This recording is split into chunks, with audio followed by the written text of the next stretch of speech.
नमस्कार साथियों, मैं आपका दोस्त लेखक बिजनेस कोच डॉक्टर उज्जवल पाटनी बोल रहा हूं।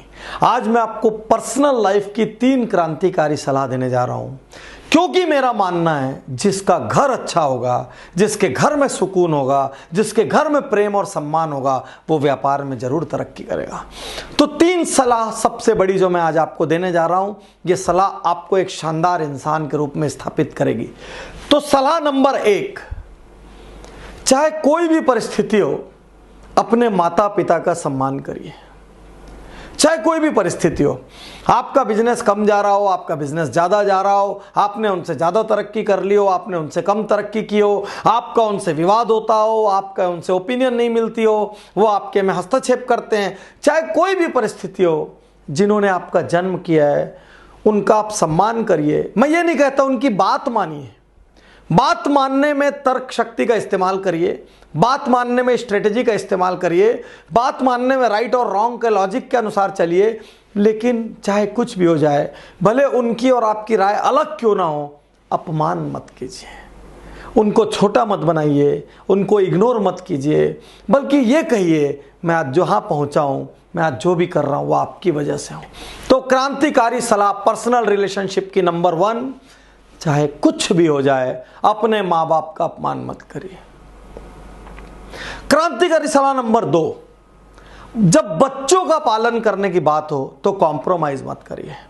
अपनी क्षमता के अनुसार उनको सर्वश्रेष्ठ स्कूल में भेजिए, अपनी क्षमता के अनुसार उनको सर्वश्रेष्ठ कोचिंग, सर्वश्रेष्ठ ट्यूशन, सर्वश्रेष्ठ हॉबी क्लासेस में भेजिए। वहां पर कॉम्प्रोमाइज मत करिए, वहां पर कंजूसी मत करिए, वहां पर थोड़ा आप स्ट्रेच करिए। भले आप किराए के घर में रह ले, लेकिन बच्चे के लिए कॉम्प्रोमाइज मत करिए। अपनी सामर्थ्य देखिए और देखिए, भले दूर क्यों ना हो, भले 10, 20, 30, 50 किलोमीटर दूर जाना पड़े, लेकिन जरा भी अपनी सामर्थ्य है तो वहाँ कंजूसी मत करिए। ये मत देखिए कि ये बजट में हो जाए, वो बजट में हो जाए।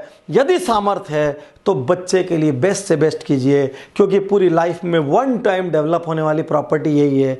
बाकी घर कई बना सकते हो, कई गाड़ियां खरीद सकते हो, कई बार विदेश जा सकते हो, आज नहीं गए बाद में जा सकते हो, लेकिन बच्चों को बार बार आप बड़ा नहीं कर सकते। इसलिए अपने बच्चों के लालन पालन में कोई कॉम्प्रोमाइज मत करिए। कंपटीशन से नहीं, उनके पालन पोषण में विजन से चलिए। दूसरों से ब्लाइंड कंपटीशन मत करिए, लेकिन एक विजन पे जाने के लिए जितनी सुविधाएं आप दे सकते हैं, जितना बेस्ट एक्सपोजर आप दे सकते हैं, जितनी बेस्ट फैसिलिटीज और इंफ्रास्ट्रक्चर आपकी ताकत में है, वो आप जरूर दीजिए। क्रांतिकारी सलाह नंबर 2, बच्चों के लालन पालन में हमेशा विजन लेकर चलिए, कोई कॉम्प्रोमाइज मत करिए। पर्सनल रिलेशनशिप की क्रांतिकारी सलाह नंबर 3, यदि आप समर्थ हैं और परिवार के दूसरे मेंबर समर्थ नहीं हैं, तो जहां तक क्षमता हो उनकी मदद कर दीजिए। और मदद करते समय ये गोल्ड रूल ध्यान रखना, वापसी का एक्सपेक्टेशन मत रखना।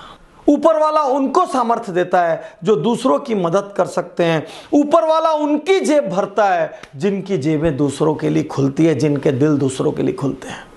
तो मैं आपसे कहना चाहता हूं, आपके परिवार के, आपके भाई बंधु, आपके चाचा काका बाबा, आपके बचपन के कुछ दोस्त, उनको अपनी सामर्थ्य में थोड़ी थोड़ी मदद करते रहिए।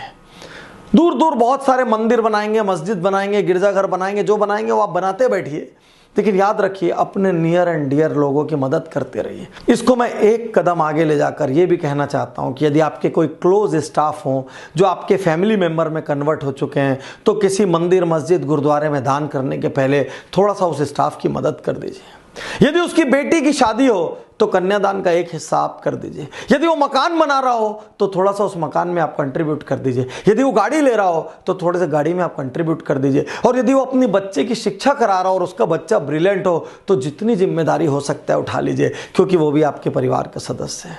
तो मैं कहना चाहता हूं कि जिसमें दम हो उसी को ही ये प्रकृति और देती है, जिसमें दम होता है उसी को ईश्वर और देता है, और जो दूसरों को देता है उसका अपना घड़ा हमेशा लबालब होता है।